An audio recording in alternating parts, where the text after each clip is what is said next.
Bill Brennan, I have spoke to you before. I was born in downtown Rotherhithe in 1928, and along with all the thousands of other boys and girls down there, we went to the regular school. Now, the regular school was really overcrowded.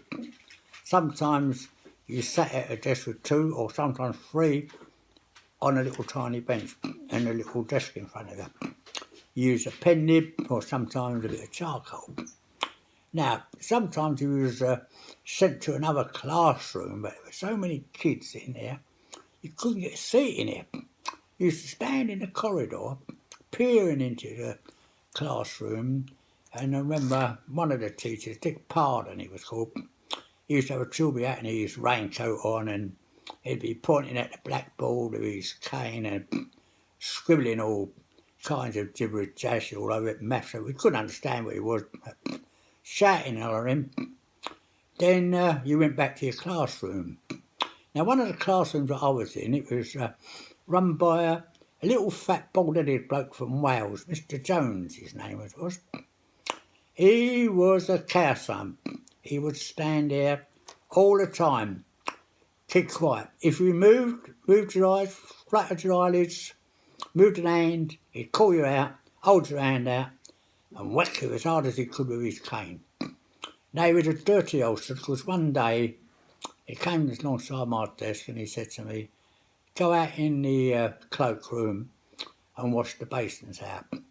Now, when I went out there, he'd been sick in the basin. Now, obviously, I wasn't going to bleed touch that. I come back into the classroom and sat there. He said, OK, I said, yes, sir, yeah, and left it at that.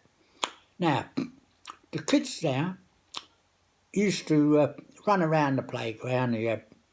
The bigger boys, I mean, when I started, I was about 4 years of age, and the steps were so high to get up, and you had all these great big boys about 6 foot, they'd come tearing down the stairs, and they'd actually knock you out of the way. But then you went into the classroom, and the main hall, funny enough, was upstairs.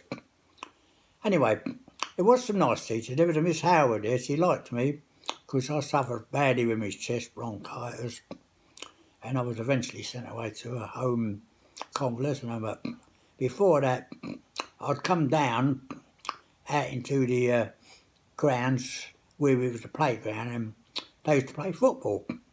Now, there were so many boys who wanted to play the football, we didn't get a chance to have a go at it. But anyway, I'm there one day, and this great big ball come towards me. Now, not like the balls of today, plastic. It's made of solid leather, smothered in dirt and grit. I kicked as hard as I could, and I nearly broke my blue ankle on it, or sod that. Anyway, apart from that, you couldn't get a game of football, and then we used to walk home, me and my brother, all the way along the street, and they wouldn't let you go to the toilet. When we used to go outside the gate, we couldn't hold our water much longer.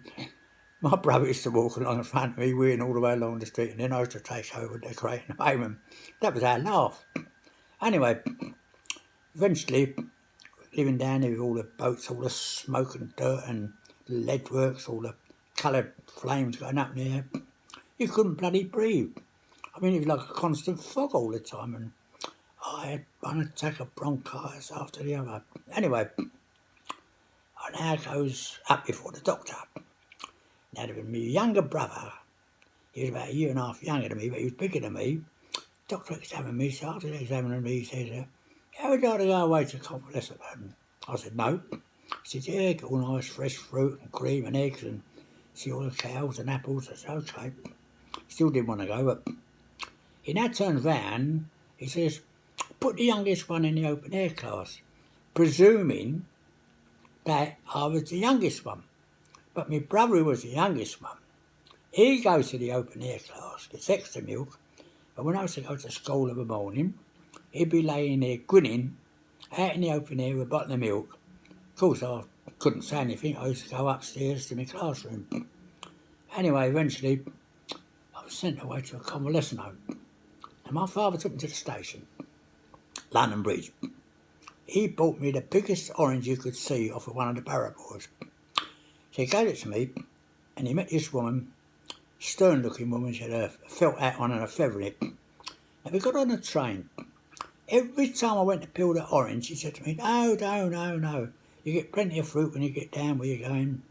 Gave me a bowl of sweet. He said, and every time I went to it, he goes, look, there's a cow, look, there's a sheep, there's a horse. When we got to this bloody home, the orange was taken off of me, and it was a master's room. Fire, yeah. My orange was put right on top of all the pile of fruit on the table. So that was the start of a lovely, horrible time. Now you undressed, we examined, weighed. I was so light the scales didn't move. Right. Now, I had to go and sit down against the wall, cold wall, and it must have been winter time because there was all icicles hanging out the bloody pipes over there, no heating on. We sat there and that boy said to me, go and ask them what time the dinner will be ready. So like a fool, I got up, went over to this opening down to the cellar and I called her, I said, excuse me, can you tell me what time the dinner will be ready? With that, a woman come tearing up the stairs, grabbed hold of me, smack, bang, wallop, crash, took me upstairs to the dormitory, slung me on the bed, gave me another good lodging. That's it. Now standing, now you won't get no dinner. Anyway, I was here about a day, all in the room. They come up with some mincemeat, some water around it, and a crust of bread.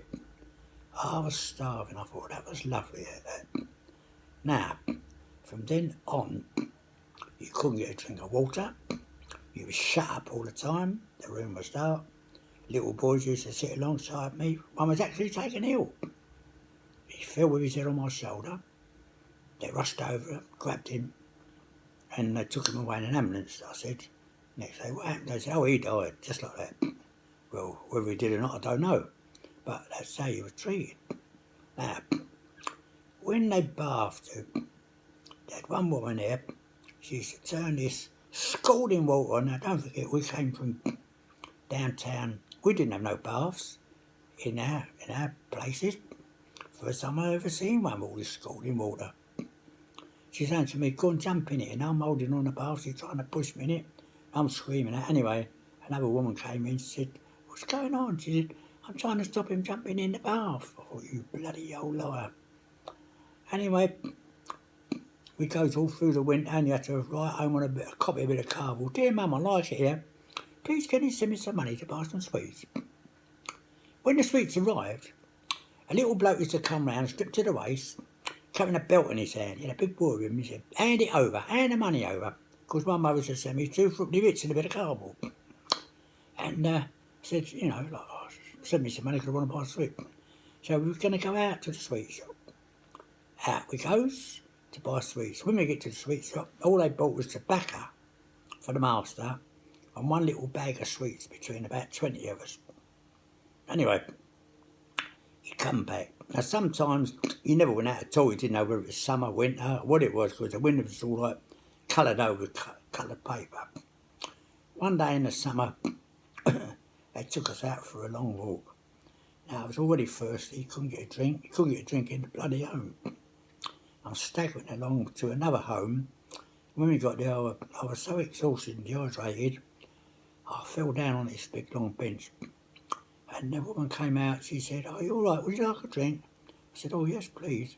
She came out with a lovely sparkling glass of lemonade.